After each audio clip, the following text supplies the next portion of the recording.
I hear you're in, I mean, I can't see you, but you're in a kitchen of some kind, right? Yes, that's right. And you're getting ready, we've got the holidays coming up. Are you excited? I'm a holiday person. I can't believe Thanksgiving is already next week, but I'm happy that it is. And I'll be traveling back to St. Louis both for Thanksgiving and Christmas with my family, which when we made this plan, it felt like a good plan. And now that it's happening, I feel like, I have two small kids now, and I don't know how that travel is going to go. So I'm very interested in seeing how that turns out. Once we're there, I know we're going to have a lot of fun. Yeah, absolutely. And it's cool too, because with your character Aaron on The Office, there's always all those, office holiday parties. Yes. How, true is that for you being a fan of the holidays? How true is Just, yeah, getting to kind of make a big deal and celebrate, the holidays in a special way with people that you care about. Oh, I think it's, first of all, I love the Office holiday episodes. Mindy Kaling wrote most of them, and they're just always, I love a party episode, a holiday party in any television show. I think they're so much fun. But I think that it's really nice. What's so special about the holidays is that your family and friends are generally together in one place, and you don't get to do that the rest of the year. So it makes it unique. It makes it really special. As someone who is not always attached to my phone, I feel like there's great value in putting down your phones and taking a moment to be together as a family, especially when you don't get to see each other all the time. And that's why this campaign really rang true with me that HP did. The campaign is called Get Real, and HP has created over 250 hours of printable activities that families can do when they're together over the holidays, or anytime really. But it's really nice because I feel like you're not completely present if you're staring at a phone, the whole time. And with activities like puzzles and coloring, and there's a lot of Disney content on the site, and it's great because kids of all ages like to do it, but also the parents will enjoy it. So it's nice to come together as a family and have something we all enjoy. Yeah, and you've got some activities for the hub, too, that you kind of have planned, too, don't you? Yes, I created some snowflake stencils, and I want to preface this. I am not a master crafts person by any means, but I collaborated with HP, and I mention that to tell you that anyone can do this if I can. People of all varying, craft skill level can. It's great for a 4-year-old, it's great for a 70-year-old. And you can bedazzle them, you can just draw on them, you can do whatever you want. Mine tend to be a little simpler. But it's nice because while you're doing it, you're talking, you're creating, and when you're done, you have this finished product that I feel is very satisfying to actually hold up something. And, my son is 3, and when he comes home from preschool and he brings home crafts and art that he's worked on in class, any parent knows there's nothing more precious than something your child created. And HP has created a lot of opportunity for kids, for us to be proud of our children and what they create together. So I think it's very special in that way. Yeah, that's so cool. And so also, this isn't just, the season for the holidays, but you also recently just wrapped up season 4 with, the unbreakable Kimmy Schmidt. And I'm curious, after, 4 years being on that show, how does it feel to have wrapped that up and, be done with it? Yeah, it's bittersweet. We got to do an interactive special over the summer. We filmed sort of one final hurrah.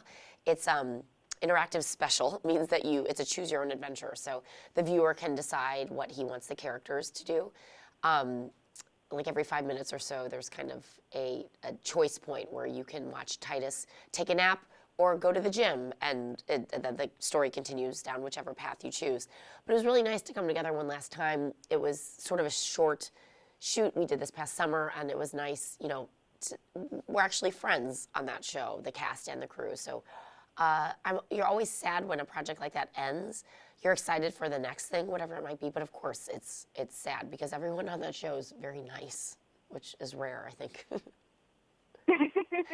Yeah, and with the interactive special, what streaming services will that be on? It'll be on Netflix.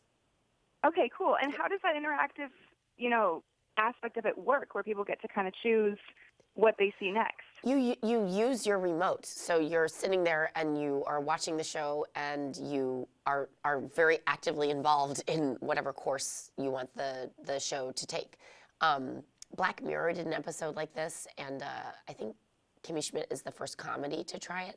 and it'll be out later on in 2020. So I haven't seen the finished version yet, and I'm very excited. It was very hard to keep everything in order when we were filming it, like in your head, just because there are so many different tracks you can take. So I'll be excited to see the finished product. Yeah, that's really cool.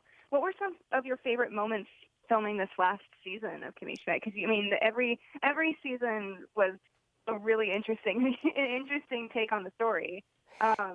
And I can imagine what you just said. You guys are like a family, so I bet there were some really fun moments both on and off the screen.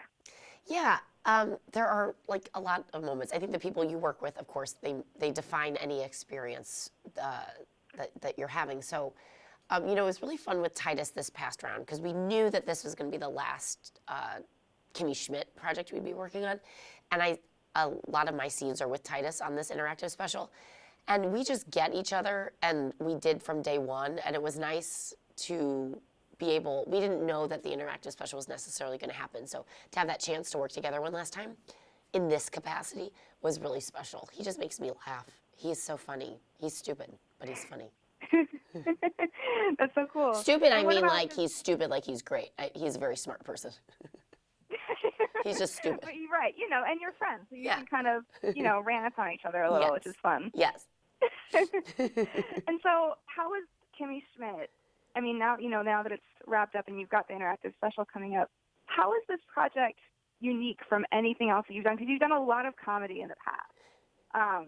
So how is this experience really stand out for you? The experience of Kimmy Schmidt? Yes. I think it's so incredible that Tina Fey and Robert Carlock made this show where the background is, the central premise of the show is that a young woman was kidnapped and kept underground in a bunker for 15 years and then emerges to make a go of her life. So with this incredibly dark backdrop, they were able to make a comedy. And I feel like that's different from the other projects I've worked on in that they do combine tragedy and comedy in such a unique way. And I was worried about, how does this work? How can you make something so serious also funny? And because they are brilliant, they were able to write a show that does just that. And it's about moving forward, forward after something terrible happens. And that's what happens to all of us. You have to keep moving forward. So I think that's what distinguished it from other projects I've worked on, that it is a comedy with such a dark premise. Right. And you also, this upcoming year you have a new project coming out, the Sandin. Can you talk a little bit about that? Oh, yes. I got to do, when did we film that? I guess last winter almost. It's a movie starring Drew Barrymore, the inimitable Drew Barrymore, and I have a very small part in it, but I am so thrilled to have had the chance to work on it with her. And it's basically, Drew is playing two characters. She's playing a movie star, and also the movie star's stand-in. So it was incredible to watch her do this. I was only there a few days, but I can't wait to see the finished product of that as well. It was a lot of fun to film. Yeah, and what was the part that you played in that movie? I played a co-star. I don't want to give anything away, but Drew sort of loses her temper with this co-star, and there may have been some physical violence. And my part is I get to play some comedy in the part, so that was nice. But you got to get into a fight with Drew Barrymore. I mean, not everyone gets to say that. No, I can't. Peace out. I'm done. That's as good as it's gonna get. Yeah, that was amazing. Yeah. Do you have any other projects coming up that people should look out for? No, I don't. We're figuring out what's next. I had a baby a few months ago, so right now I've been like in a little cocoon with that. So we'll see. I'm excited to see what is next. Yeah, and you get to kind of just enjoy being a mom for a bit, which is super exciting. Correct. Yes, it's a very special moment in time. They are telling me that we're sort of out of time. I couldn't put that in a different way. I was like, we need to end this, I think. Not smooth. Now we're talking about babies. It's time to be done. Yeah. Right. I know. They're like, no baby talk here. Awesome. Well, thank you so much, Ellie, for taking the time to chat with me and sharing your holiday plans and your projects coming up. I really appreciate it. Thank you for talking with me. That was so pleasant. Yeah, thanks. Well, have a good holiday and enjoy your new babies and time with your family. Thank you very much. I do want to mention you can go to hp.com/getreal for more printable activities. And no babies. And no babies. No babies. Right, exactly. Awesome. Thanks, Ellie. Thank you.